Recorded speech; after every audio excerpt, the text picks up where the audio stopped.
হযরত ইব্রাহিম আলাইহিসসালাম ও এক ভিক্ষুক। একবার হযরত ইব্রাহিম আলাইহিসসালামের নিকট এক ভিক্ষুক আসলো।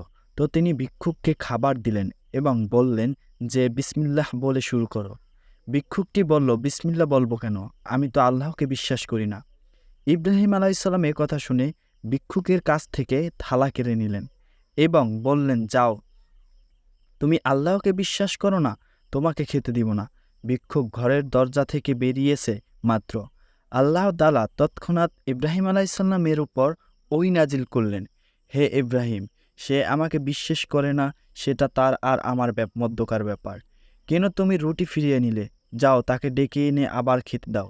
সুবহানাল্লাহ, আল্লাহ তাআলা কত দয়ালু। যারা ঈমান এনেছে এবং আমল করে তার প্রতি আল্লাহ দয়া কেমন হবে একটু ভেবে দেখুন। এক রাখাল যুবক একদিন একটি খুব সুন্দর যুবতী মেয়েকে দেখল।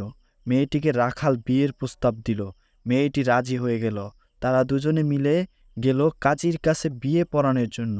কাজী মেয়েটিকে দেখে নিজেই পছন্দ করে ফেলল এবং বলল, ও তো রাখাল, আমি তোমাকে বিয়ে করব। এতে রাখাল ও কাজীর মধ্যে ঝগড়া লেগে গেল। এবার তারা তিনজনে মিলে নালিশ নিয়ে গেল পুলিশের কাছে। পুলিশ মেয়েটিকে দেখল, বলল, ওরা দুজনেই বাদ, আমি তোমাকে বিয়ে করব। এবার রাখাল, কাজী ও পুলিশ এই তিনজনের মধ্যে গোলমাল লেগে গেল। মেয়েটি এবার বলল, ঠিক আছে, এবার তোমরা তিনজনে এক কাজ করো, আমি দৌড় দিব আর তোমরা আমার পিছনে দৌড়বে। যে আমাকে প্রথম ধরতে পারবে আমি তাকেই বিয়ে করব। এবার এই মেয়েটি ছুটল এবং তার পিছনে পিছনে তিনজনই ছুটে দৌড় দিল। ছুটতে ছুটতে এক সময় তাদের সামনে একটি গর্ত পড়ল। তারা ওই গর্তের মধ্যে পড়ে গেল। বন্ধুরা, ওই সুন্দরী যুবতী মেয়েটি হলো দুনিয়া, যার সৌন্দর্যে আমরা যেই দেখি সেই মুগ্ধ হয়ে যাই।